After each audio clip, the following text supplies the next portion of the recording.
Hi guys, it's Kelly here and I'm back with another video for Picket Fence Studios. Today we are going to be using this sweet summer bellflowers, these stamps and the dies, and we're going to be making a sympathy card. So first things first, I'm going to go ahead and stamp down. I wasn't sure how many I needed, so I'm way over stamped, but that's okay. I'll just use them for something else. But I'm going to be stamping in a no-line coloring ink, whatever your preferred ink is, that's totally fine. I'm using Honey Beast today, but I've also in the past used Ink on 3 and Gina K, just whatever no-line ink you like. I always stamp mine twice because I like to be able to see my lines.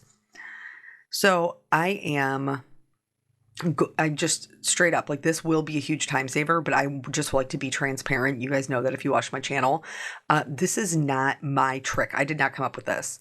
I was actually taught to me by my friend Dawn Woolslagle, and I will link to her channel on the off chance that you don't know who she is from her own channel. You've also probably seen her on some other people's channels, including Picket Fence. So I stamped two, one that was just a partial and then one that is full, and I'm going to end up using two of them on the card. So I'm stamping on Canson Monteval watercolor paper, and I am using my Daniel Smith watercolors. Now I keep mine in a distress ink palette because this works for me, but that, you know, whatever works for you. I do wish I had more room to mix, and eventually I'm sure I'll probably change it. So my method that I prefer when I'm doing no-line watercoloring is I like to put down my pigment where I want it to be the darkest, and then I like to pull it out with clean water. This has always taken me forever. Like, watercolor just takes a super long time for me because I'm constantly having to switch like between pigment and clean water. Dawn, when watching one of her lives one night, she had mentioned that she was going to be using the two brush method, and I had never heard of this before. But basically, it's where you keep one brush with the pigment on it and one brush that is just the clean water that you use to pull it out. You guys, when I tell you that this whole process was so much faster using the two brushes instead of constantly having to rinse my brush, pick up more pigment, put it down, rinse my brush, put down the clean water, it cut my watercolor time in half, no joke. Now, this is my preferred method because I typically only watercolor stamped images. I don't freehand watercolor. If you're interested in that, I would highly suggest checking Dawn out. Watercolor is her, she's very talented in all mediums, but she's amazing in watercolor. So I would absolutely recommend checking her out.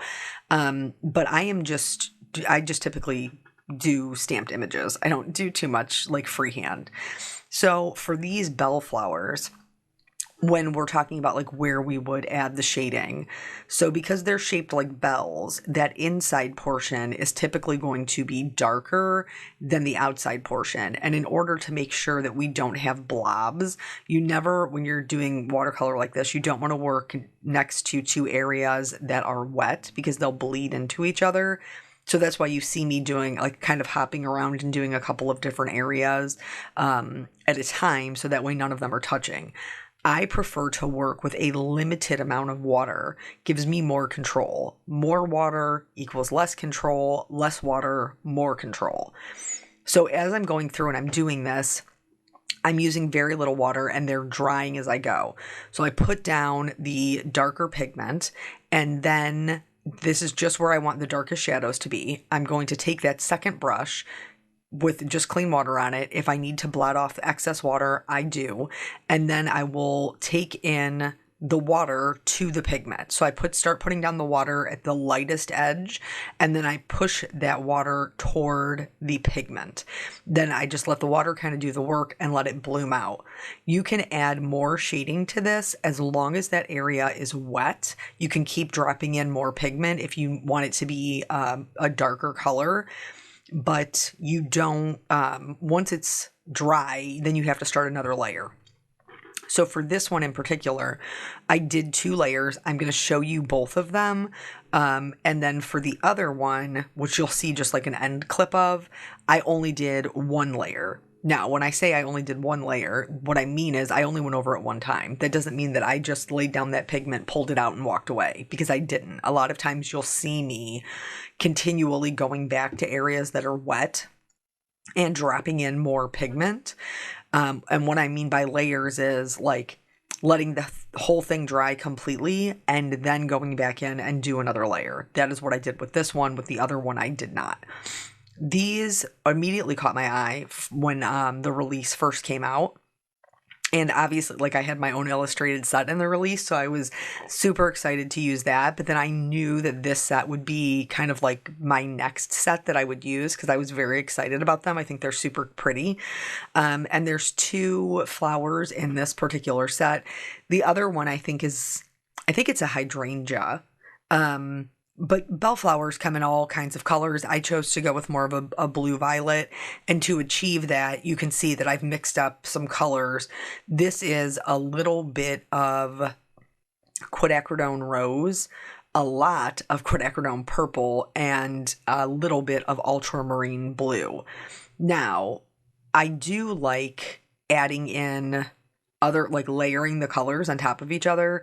So that's the mixture that I'm using for pretty much all of my base layer. But when I go in with my second layer, sometimes I will add in a little bit more purple or a little bit more blue, just so that I have a different look, so it doesn't all look very one color to me, because I like color variation. Now, adding in the dimension, that does mean that your flower will still, like, it's going to have the light and dark values. It's going to have the shadows, like, as you're doing this. So it's not going to look flat, even if you only use one color. I just happen to like a lot of color variation in whether it's Copic coloring or colored pencil, or in this case, watercolor. That's just my preference. So I'm working my way towards the top. At the top of these little bellflowers, they have not only little buds, but you're going to have a lot more green. So you'll see I'll start adding in some of that. It's sap green is what I used. I'll start adding that in at like the tip of the little buds, and then I'll let them kind of bleed into that blue-violet mixture. That's, I think, probably it's so funny because it's like the smallest part of the watercolor painting, but I think that's my favorite part of it, because it just looks so pretty, like that green kind of drifting down and mixing in with that violet. I think it's just really pretty. So we're almost done with our first layer here. And then I am going to speed this up.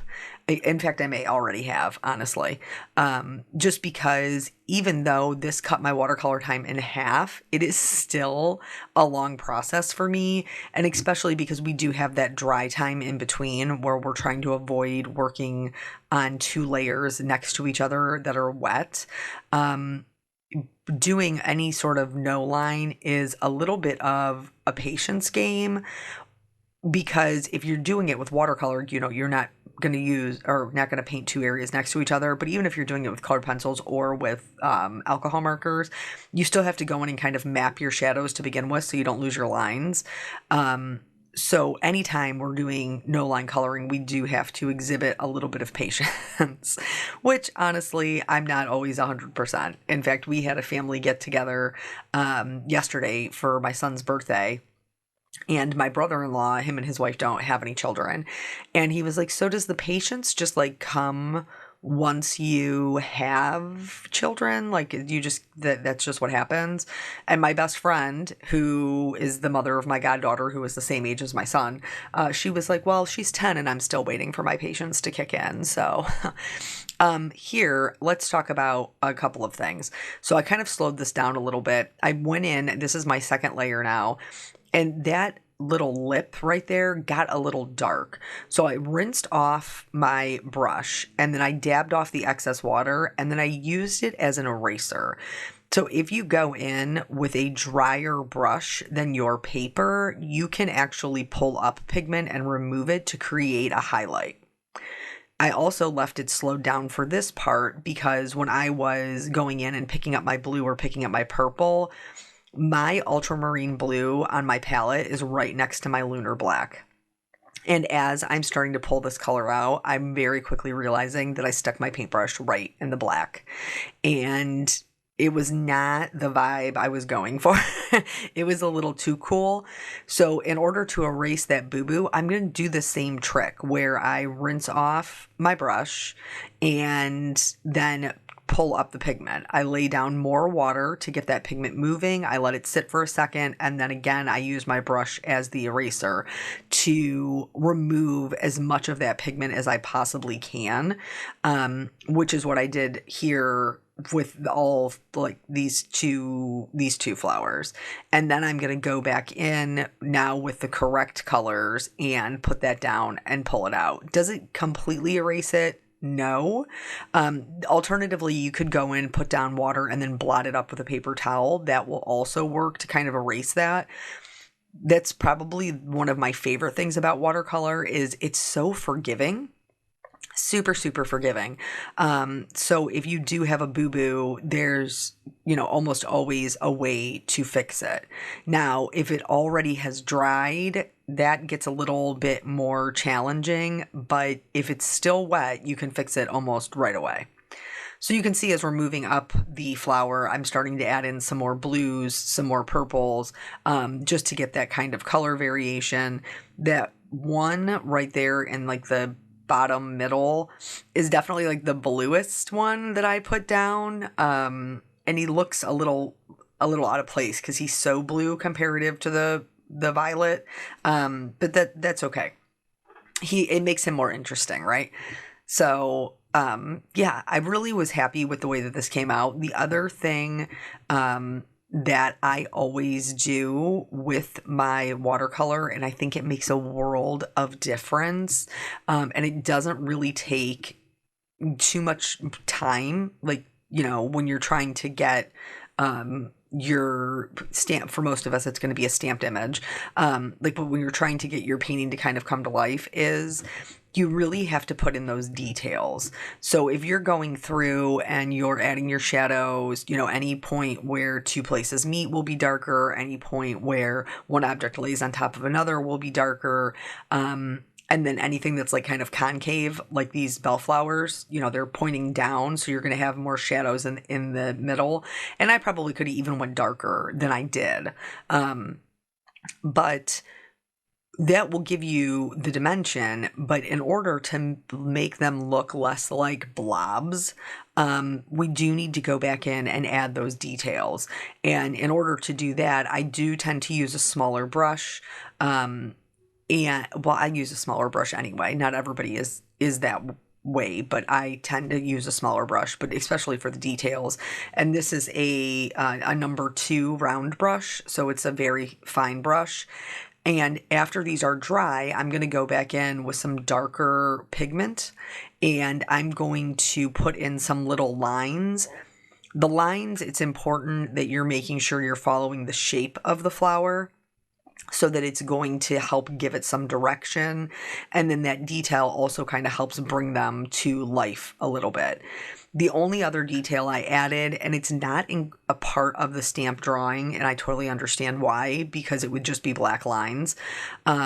But I also went in with that sap green and did like 1 or 2 little flicks of color in between the bellflowers, because in real life they do have those kind of leaves on each end of the bell portion.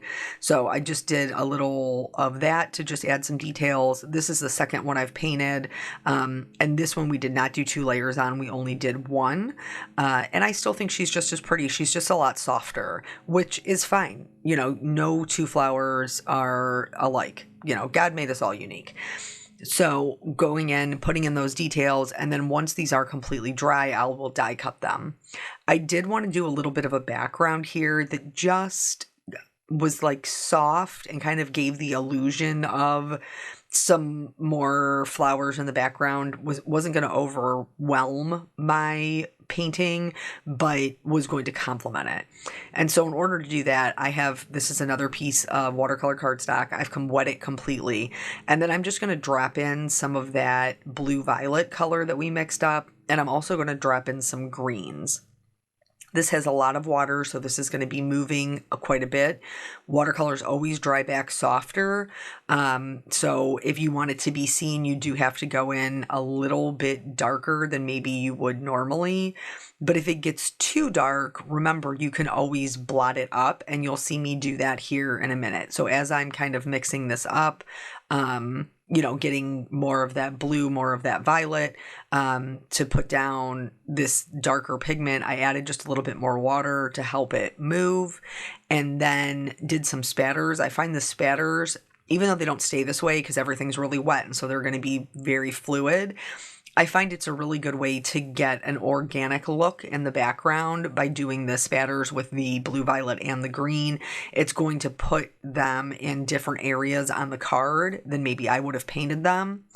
And then once I am happy with it, I'm blotting up the excess water, just cleaning that up, taking a look and see what I have. And I realized that I wanted it to be more concentrated on the left-hand side.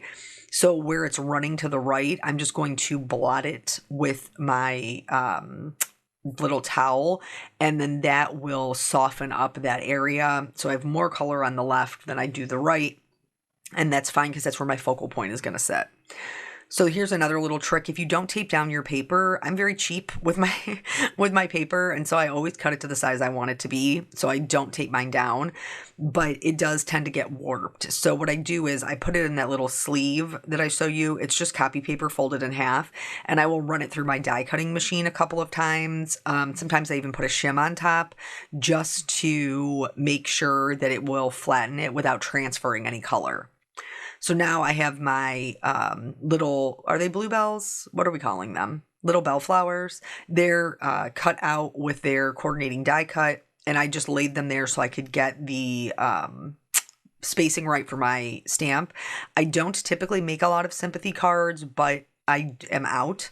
And when you need one is never when you want to make one. So I always try to have at least one in reserve for me or a family member if they need one. So I tried the grape juice first. And I knew it was probably going to be too purple, and it was. So that's why I also pulled out like the Nautical, which is a navy ink. So stamping one over the other kind of gives me this custom blue-violet color, which worked really well with the background paper that I'm using, as well as the color that we painted them in. So here I'm just adhering this. I have a little border around it. I had already trimmed my paper down to be just slightly smaller than an A2 size card so that I have that nice little border. When I'm doing sympathy cards, I do have a tendency to keep them pretty simple, just because I don't know, it's a somber occasion, so I try not to be too over the top with them. So I don't add a ton of dimension. I tend to have my coloring, if there's any on there, softer, or in this case, my painting a little bit softer. So, that way it's kind of like a calming vibe versus, something that I really love, bold, bright colors. Normally, that isn't necessarily the route that I go with sympathy cards. So here, I went ahead and adhered both those down. The stems do hang off the bottom just slightly, so I'm going to trim those off. You could adhere them to the watercolor cardstock and then trim them, but I liked them overhanging the purple just a little bit. I am going to accent the sentiment with some rhinestones. Typically, I don't do this, but the card did need something to kind of connect them all together. And so I chose to use I think it's Starry Skies rhinestone mixture. And then that's the whole card. So I hope you guys try the toothbrush method. It really was super time saving for me. And I will be interested to see whether or not you found that to be the case for you. Thank you guys so much for joining me. I always appreciate your time, and I will catch you on the next video. Bye.